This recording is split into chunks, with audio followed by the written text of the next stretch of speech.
It's breakfast time.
Hi warriors, it's Hannah here, and today, before we go and visit a really cool waterfall, I thought I'd answer some of your questions. The first question I received: why are you vegan? Do you think it's related to eating disorder at all? That is a really good question, and I think what I do see a lot is that people go vegetarian or vegan in order to restrict as part of their eating disorder. Equally, what I see a lot as well is people who are generally more conscious about their eating and start out being vegetarian or vegan, then develop an eating disorder after that, and sometimes that whole relationship is not as clear cut. Anyway, I wanted to be vegetarian since I was 7 years old, well before my eating disorder, even though at that time I was probably underweight as well. I finally became vegetarian when I moved to university, so after my recovery. And I purposely waited until after my recovery because I knew that even though I wanted to be vegetarian, realistically, I couldn't be during the time of my eating disorder. I was too far gone and I would have used any excuse as an excuse to restrict. Then during my second year of university, I met Tom. He was transitioning to veganism and it just felt like the right thing to do. We're vegan together, so it never feels like a strain, it never feels like a restriction. And especially in England, there's just so many options available that I can eat junk food all day, every day, face any fears, etc., without it feeling like I'm running away from anything. Anyway, I no longer have any fear foods now. My whole relationship with food is completely different. But yeah, long answer short, I did not go vegan because of the eating disorder. I went vegan mainly because of the environment and because of the animals. And because of these reasons, I think it's something that will be with me for the rest of my life. In fact, it already has been with me for the past 5, 6-ish years, which is a long time. Next question. How to accept weight gain and sit with it. Tips to deal with guilt and negative thoughts. First and foremost, remind yourself of why you are gaining weight. Which other things are you gaining alongside the weight? Are you gaining food freedom, the ability to dance again, the ability to be more spontaneous with food, go out with friends for food? What else are you gaining? What is this weight allowing yourself to gain and allowing yourself to do? And remind yourself of those reasons daily. Next, I know that reminding yourself of those reasons rationally will help, but that feeling of guilt, that's not just going to go away. The only way to get through that is to get through that. Keep facing your fear foods, keep eating sufficiently, keep doing everything that causes this discomfort, and then sit with this discomfort. Don't compensate, don't restrict at a later time point. Nope. Know that this is just a feeling and that it does pass. And if it feels really, really intense, get the help of your support network, use your distractions, and find different coping mechanisms. After all, that restriction, the eating disorder, it is a coping mechanism. If you just take that away, you're going to have to replace it with something else because you don't want to be stranded without any coping tools. When the negative thoughts flood in, I think it's also really helpful to actually challenge those thoughts and replace them with different, more helpful thoughts. So if you're thinking, I don't want to eat this food, I'm scared of eating this food, ask yourself, why? And if you then tell yourself, for example, it's because I'm going to gain lots of weight, the weight gain's never going to stop, and people aren't going to like me, all of those different thoughts can be challenged. First off, I'm going to gain weight and keep gaining weight. That's just not realistic. Look at the facts, challenge it, replace it. So for example, I may gain some weight initially, but that weight gain is going to slow down as my metabolism heals and as I find my set point. Then the second thought is, no one's going to like me. Think about that realistically. Would you judge someone on your weight? Are you still friends with people who may be of different body shapes, etc.? Replace that thought as well, and any other thoughts that came up. Go through them one by one, and you'll find that maybe it's not as scary as it seems right now. This is quite a challenging thing to do, so don't hesitate to reach out for help. It's something I go through systematically in my one-to-one coaching, so if that sounds like your cup of tea, definitely book onto a free discovery call and let's just have a chat. Let's see if this could help you propel your journey and help you reach full and sustainable recovery. Next, Kate, do you get decision paralysis? I actually just posted about that on Instagram, so that's quite a good question. I used to get a lot of decision paralysis. After all, recovery is filled with decisions at every meal, at every snack time. You have to decide to eat. You have to decide what to eat. You have to decide how much to eat, etc., etc. And it becomes paralyzing. You experience decision fatigue. And it was no different for me. And it really helped to just randomize my meals or get my mum to decide my meals so that I wasn't making those decisions 10 times a day, every single day. Nowadays, I think that's the perfectionist in me, which I'm still challenging. I still struggle with decisions, just not food decisions anymore, really, because they're a lot more trivial compared to other decisions I have to make. But yeah, there's definitely some decision fatigue, some decision paralysis in other parts of my life. And I'm rewiring my brain. I'm teaching myself that a lot of those decisions, well, like the food decisions, it really doesn't matter. There's no need for all of this pressure. Make a choice, move on, and use that brain space for something else. But yeah, it's a process, and I'm not there yet, I gotta admit. But we're taking steps. What really grinds your gears in general?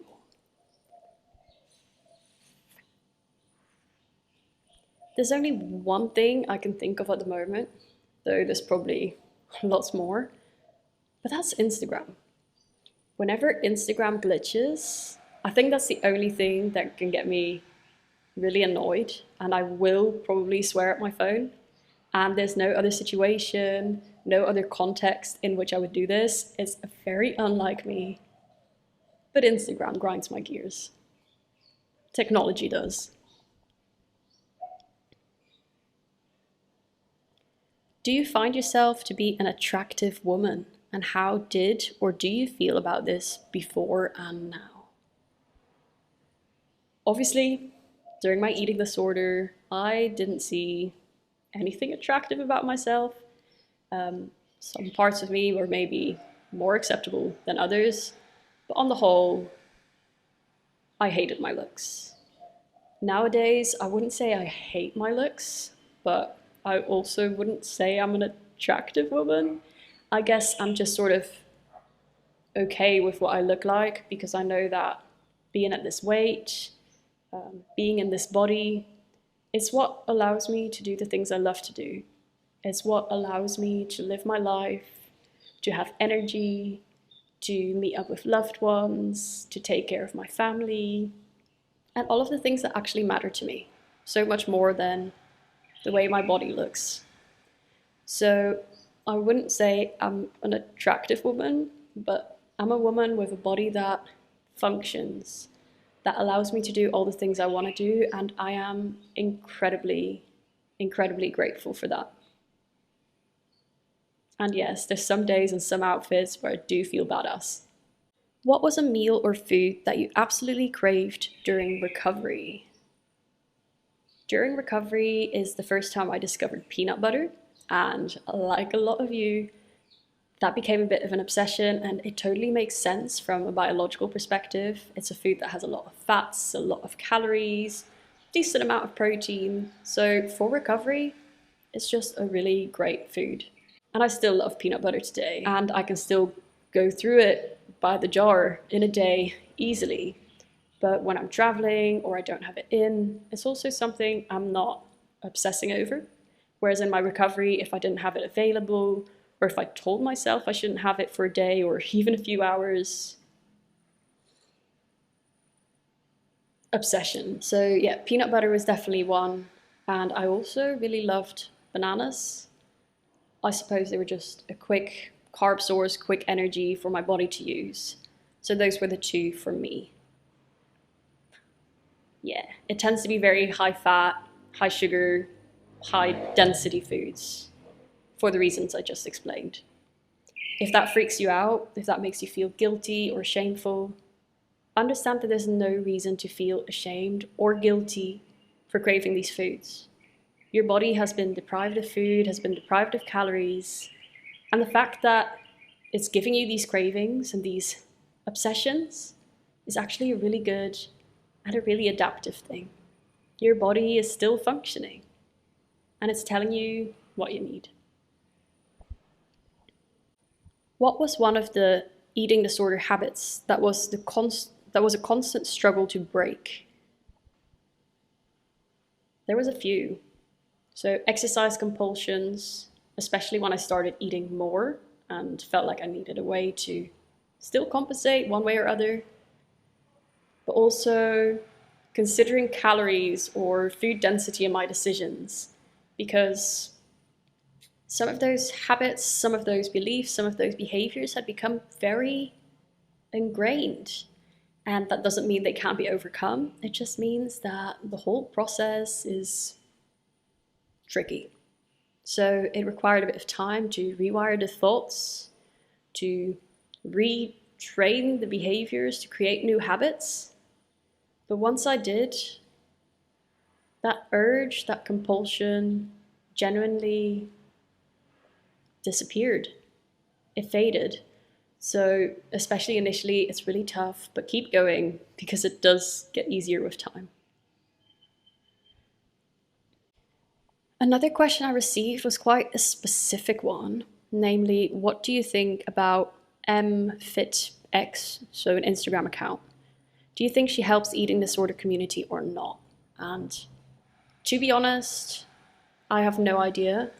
I don't follow this person, and there's not that many recovery accounts I actually follow because personally, it doesn't interest me much anymore.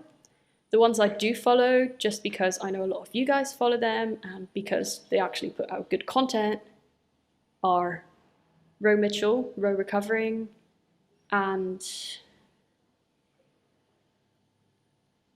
I swear there's another one, and I just can't think of it, but Ro Mitchell. If you're not following her, I think her content is actually bomb. So yeah, what I was saying is I don't follow this particular person. That doesn't mean that her content isn't any good, but equally, as soon as there's a fit in the name, to me, that's a sign to run the other way. That's a sign that maybe this isn't as recovery conducive. Find what works for you. You are the only one responsible for your own triggers, so if you're finding that this content is not helpful to you, or that it's triggering your own disordered behaviors, or that it looks like this person is still engaging in their own eating disorder behaviors, stop engaging in the content. It's as easy as unfollowing and following some accounts that do help build you up, do help keep you recovery aligned. Next question. Is it possible to do a professional dance education after an eating disorder? Yes and no.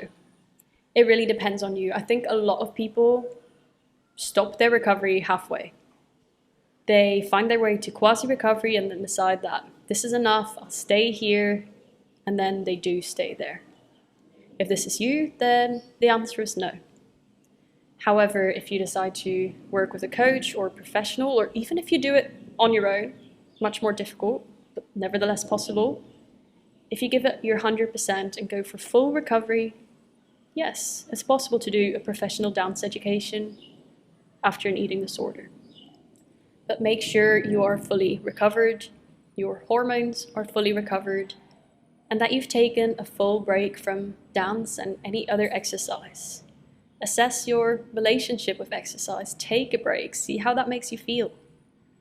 Once you are recovered, once you've taken a break, once your body decides, not your mind, but your body decides that it's ready to start moving again, embrace that. Put your recovery first, then see where that takes you. Because your recovery, your health, it is the most important thing. During my recovery, I didn't do any exercise. After my recovery, I didn't for a while do any exercise. And it's only once I felt ready and itching to move my body again that I embraced that again. And for me, personally, that was the best thing I could have done. Next question is it okay if in binge-restrict recovery you gain weight? Yes. The most important part of breaking the binge-restrict cycle is to break up with that sense of guilt and that sense of shame. It's not inherently stopping the binge-restrict cycle itself. It's doing the behaviors that will naturally lead to that outcome. So if in the process you're still binging and restricting sometimes, if in that process you learn to discontinue the restriction, but you still find yourself binging sometimes, yes, you may gain some weight, and yes, that is totally okay, and it's part of that process. Don't beat yourself up over it, honestly. Do the eating disorder thoughts ever go away? Yes. In the initial stages of recovery, it's a matter of hearing those thoughts, acknowledging them, and making recovery-aligned decisions anyway. But after a while, if you continue not giving these thoughts any power, if you continue living your life in spite of them, you'll find that they fall off their pedestal. They no longer hold that power. And after some time, they start to get quieter, and before you know it, they'll disappear. They do disappear in the end. It's a long process, so have patience, but the eating disorder thoughts do go away. Is it okay to overeat sugary foods in recovery? I can never stop myself when it comes to sweets. It's totally fine. As I said before, the body craves high sugar, high fat, calorie-dense foods. And you know what? It's by listening to those cravings that they do pass. If you don't listen to the craving and try to suppress it, it will stay there. It will get stronger until ultimately maybe you binge on that food.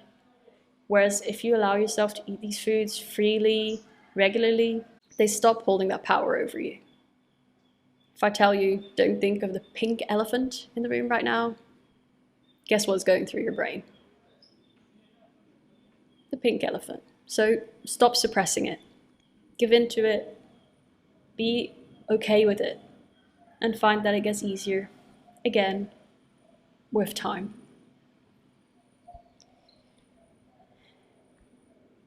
Why did you choose to move to Thailand and East Asia? I figured my business is online. Why not live wherever the hell I want?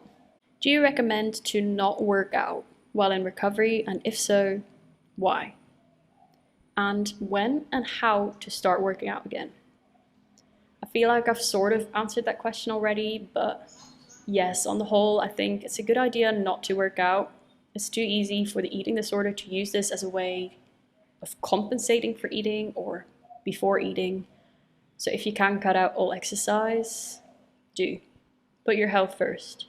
Not only will this help you a lot mentally, but physically, it will provide your body with the rest to carry out repairs and to prevent that additional stress on your body from harming your body, straight out harming your body. So take a break from exercise and only really introduce it when your body is ready for it. If you feel an urge to reintroduce it, acknowledge that this may be the eating disorder trying to get you back. So don't listen to that. Take a solid month off, take a few months off, take as much as you need.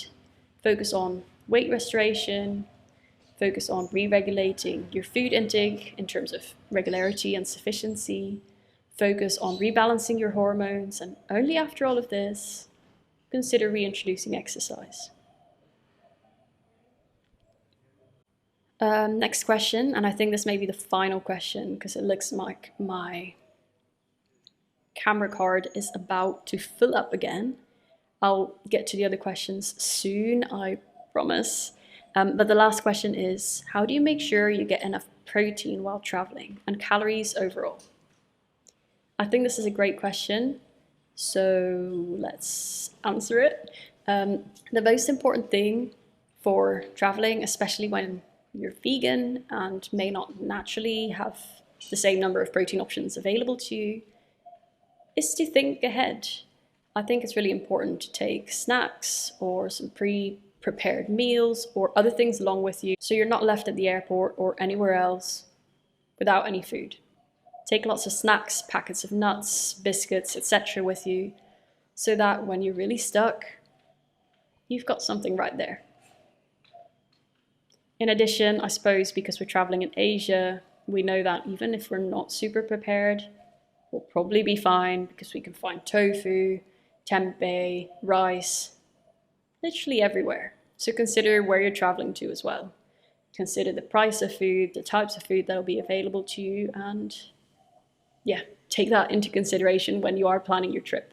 When we travel, I also look to see if there's a kettle or a microwave or a kitchen, even if we don't use it, like here in Bali, where we can get takeout every day for, I don't know, £1. It's nice to have a kitchen, even if it's just to reheat some leftovers or whatever. So yeah, what my answer boils down to basically is planning ahead, looking at what your situation is like now and how it's going to change. What changes do you need to make in order to accommodate the other change that's going to take place? I feel like I put that into words in the worst possible way ever. Just a sign that my brain is being fried. I'm still sat outside and it's slowly starting to get hotter. So I'm going to go inside, lie in the aircon for a good 5 minutes and discover some waterfalls. Anyway, if your question wasn't answered, nudge me below, send in some more questions. I will be doing another Q&A really soon because I realize I got to like a third or a fourth of all the questions that came in. But what I want to leave you with is that you are on your journey. I hope these answers helped you in some way, but they're not blanket statements. Find the grain of truth in them for you, find what works for you. And if you want a more individualized approach, reach out. Let's see if one-to-one coaching would be useful. Let's see if there's any other options available to you. And let's find a road to recovery that suits you, that's sustainable for you, and where you can find lasting food freedom. Take really good care of yourself. Speak to you soon.